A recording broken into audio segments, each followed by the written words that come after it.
Welcome to Beyond Beauty, the Professional Beauty Association's podcast, where we take a look inside the minds and hearts of the amazing artists in our professional beauty industry, and really how you are making a huge impact in the lives of so many. Our very, very special guest today is Candy Shaw, and I feel like there's no introduction needed. I mean, if you haven't heard of Candy Shaw in the industry, I don't know how that's even possible. From the Balay Lama, balayage, French cutting, a long storied history of family being in the industry. I mean, it's truly, you say you grew up in the industry. I say that too. My mom was a stylist. And so I love that. And I'm just so pleased that you have time for us today and are able to join us. I'm excited to be here, Leslie. Thank you to the PBA. Thank you to all of y'all for inviting me to share my story. So, I mean, first things first, and maybe, how did you choose beauty? Or do you feel like it chose you, or how did it come to be, besides the fact that you literally grew up with a family in beauty? Well, I mean, obviously that was the biggest thing. My father being a world champion and growing up with hairdressing, my uncle, my aunts. I mean, it was truly a family affair. But to be completely honest, I just gravitated towards it. In high school, I struggled. I had a learning disability, and my learning disability caused me to fail in classes. High school that had a hair code for boys. And so I would cut hair in the locker room and trade for math homework. And that's what I feel like I've said that a million times on podcasts, but that's really the true story. At 13, 14 years old, I was already being an entrepreneur, figuring out a way to pass class so I could pass school. And, in Georgia, you don't have to go to beauty school. So I never went to beauty school and I never went to college. And a lot of folks, when they hear that, they're like, huh, how is that possible? But I loved beauty, and I just was self-taught how I went about it. And then I moved away and was able to really get some great education from some great mentors along the way. But really, that's how it all started. It was just really out of necessity. And now, what do you find most fulfilling working in the industry? Oh my gosh. I mean, selling happiness for a living is the greatest job in the world. I mean, it really is the greatest job in the world. I feel so fulfilled when I can take somebody from maybe feeling sad or just not feeling their best possible version of themselves and really transform their lives.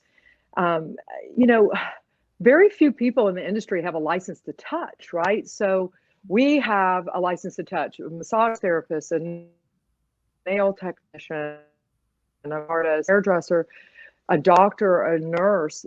Those are the only professions that really allow you a license to touch. And to be able to actually get with a guest and touch and feel and be a part of her beautifying process is just really quite a gift. And with this podcast, we really like to dig into those moments when it is beyond beauty. And have you had moments with your guests where, yes, it is about helping them look better on the outside, but you just said something too, that it helps them feel different on the inside. Can you talk about times where it's really transformed someone in a very special way? Well, I can actually give you two instances. One is kind of a sad story, but it's a very positive outcome about giving back in the industry. I actually lost a cousin at the age of 32. She was a colorist, and she died of melanoma. And what that brought to the forefront of myself, my salon, and our industry was now we became this line of defense for early detection. And so taught me how to help guests find out things about their health that I never really realized.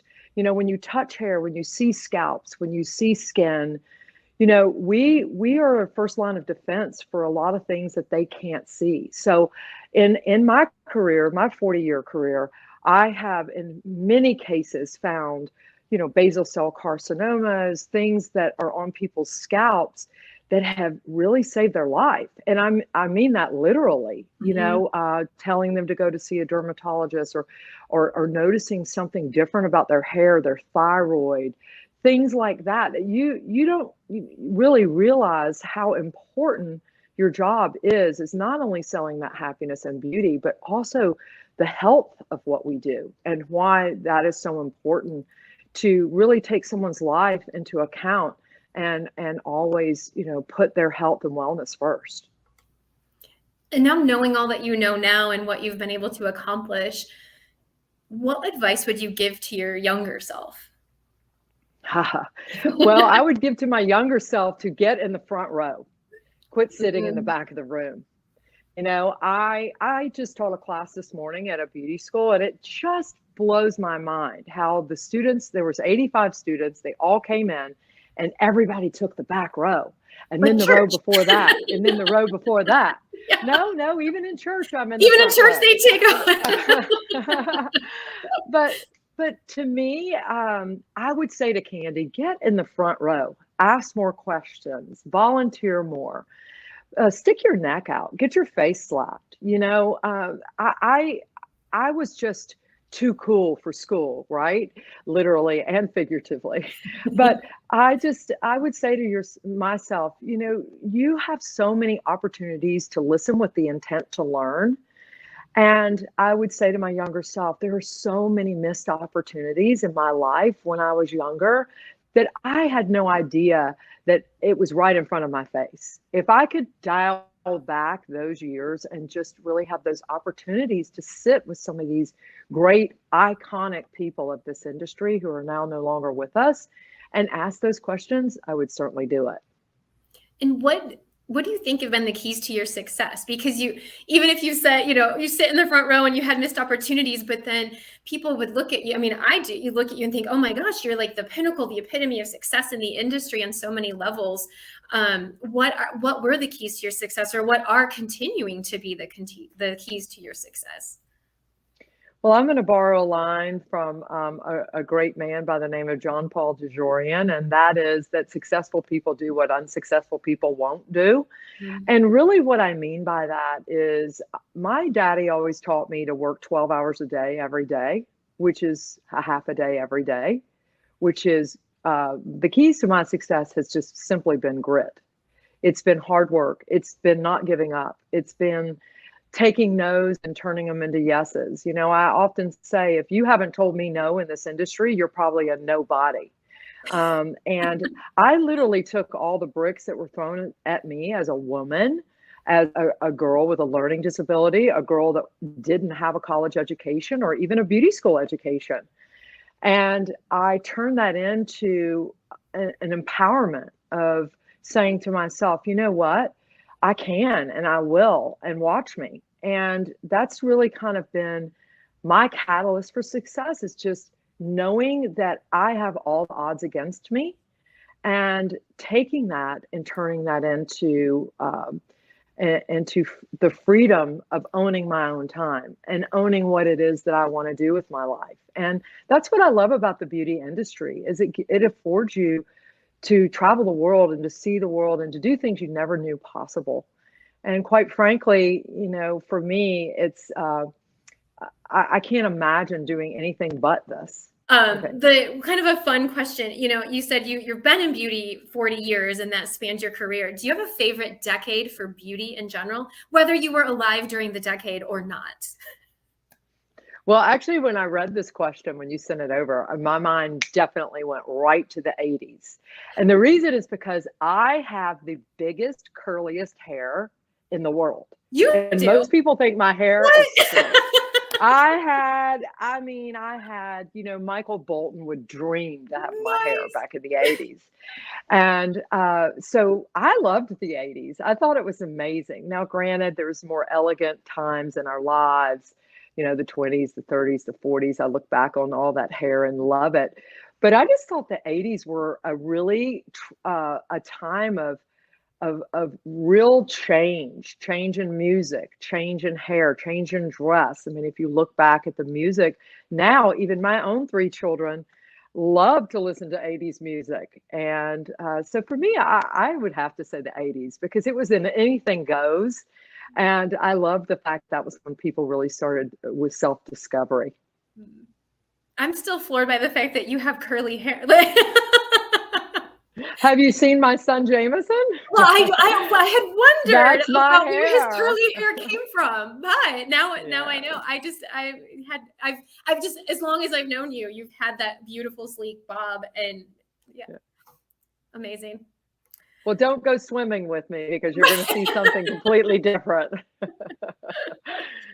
I love it. So who has been the biggest influence in your beauty career? Well, it would have to be my father, and of course my uncle and my mother. My mother was a makeup artist as well. So it would have to be definitely my dad.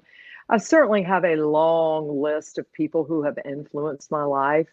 And that word is used so differently now than back then. When someone says to me, "Oh, Candy, you're such an icon," I'm like, whoa, whoa, whoa, whoa. You have to work your whole name. I think it's kind of used and abused, to be completely honest. Are you really an influencer, from a standpoint of social media?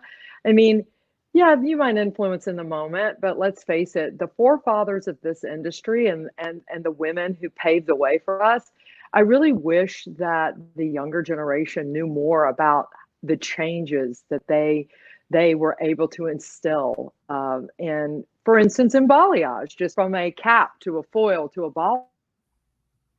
I mean, the things that happen through scissors being long, scissors being short, blow dryers from sets, those types of things. That to me are the real influencers. The people who developed incredible products that were groundbreaking. Those types of things were the real influencers in our industry, not just whether you have a lot of followers or not, And no offense to those who are making that happen, but are they really changing how we're doing things technically, And that's really a question I always kind of ask. And along those lines, what do you think, what is still missing in the industry, or what do you hope to see and yet achieve in the industry that maybe isn't there yet? Well, I'm going to answer that question from a business mind as well as a creative mind. My business mind would tell me the one thing that we're missing in the industry is for our lobbyists and for people to believe that hairdressing is a incredibly lucrative business that has incredible earning potential. And so therefore the dollars that go towards all of the grants and things that we're able to receive, I don't get where our industry looks like we are below average, subpar at what we can earn and what we can do. Therefore, what that does is it stops these young kids who are innovative and want to go to beauty school from going to beauty schools and getting a license because they think it's just going to be, a $15 an hour job for the rest of their lives. So from a business standpoint, I wish our industry had better respect. But from a creative standpoint, I think that I would say that part of the problem is us. And part of the problem is, casual Friday has turned into Monday through Sunday. And unfortunately, this next generations of people, don't elevate the word beauty. Beauty is show up with your hair done, your makeup on, looking beautiful. You can't really sell beauty for a living if you don't look it. You can't go to work in sweatpants and flip-flops and your hair on top of your head and walk in and just dial it in. And that's the thing that really bothers me. When I grew up in this industry, I mean, my father wore a tie to work every day. Now, granted, that's old school. I get that. But what I want to say to your listeners about that was it was just a respect for your craft. And so what I think we're missing is we've got to polish ourselves up a little more, and we got to try harder So if you weren't doing this, what other career do you think you would be doing? Well, I would definitely probably be a teacher of some sort. It's really interesting how being an educator and a mentor and a coach, I mean, I'm in the classroom almost every weekend. And if I'm not in the classroom, I'm online. I feel the one thing I feared in my life the most was my teachers. And now the irony is I am one. And so whatever it was that, and whatever I would go into in my life, no matter what, I think it would be to teach someone something, because there is no price tag that you can put on the value of helping your brother and your sister understand something better. And so I think I would probably be in some form of, maybe I would be teaching in high school, or maybe I would be a counselor, or maybe I would be, coaching others in some format in a corporate environment. But I love leadership. And so for me, I would probably be some type of leadership role. Maybe that's how, your experience growing up led you into this like leadership and education path as well, because you understand how to help people understand in a way that maybe others don't, and make it less intimidating to learn. Well, that's very true.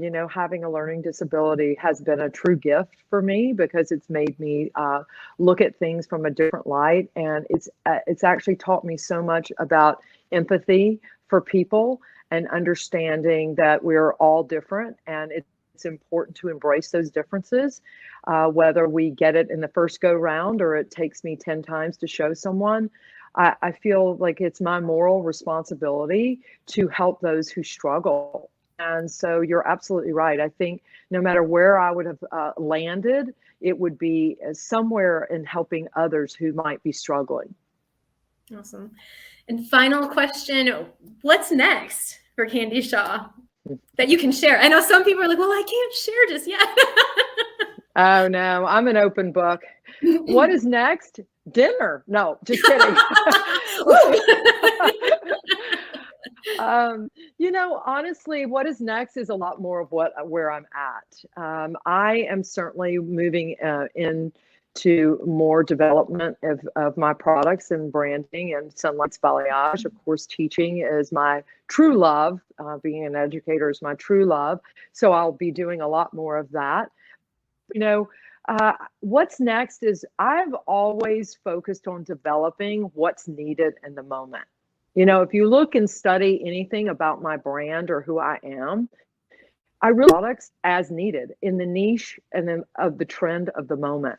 Hence why balayage, which was something, developing a lightener, it was like, my gosh, that was the caboose on the end of the train, right? So why would anybody want to make a lightener look sexy, right? That's just the stuff that lightens the hair. It's the color that does the magic. Developing things that hairdressers need, because I'm still at the chair. That's the thing that folks don't know about me. I still work in the salon. I still see guests. Yes, I have an academy. Yes, I have a brand, but I have a 50-chair salon, and I still work there. And so I'm always looking for, what's the need of the next thing happening, and that's usually, what I'm focused on and what's next. Love it. Thank you so much for sharing and for just being so open, and the words of advice that you have for the industry. It's just been amazing talking to you today, and I can't wait to see you in person. Thanks, Leslie, and thank you so much for inviting me to do this. I really love and enjoy sharing my gifts with others in hopes that it can help them along the way.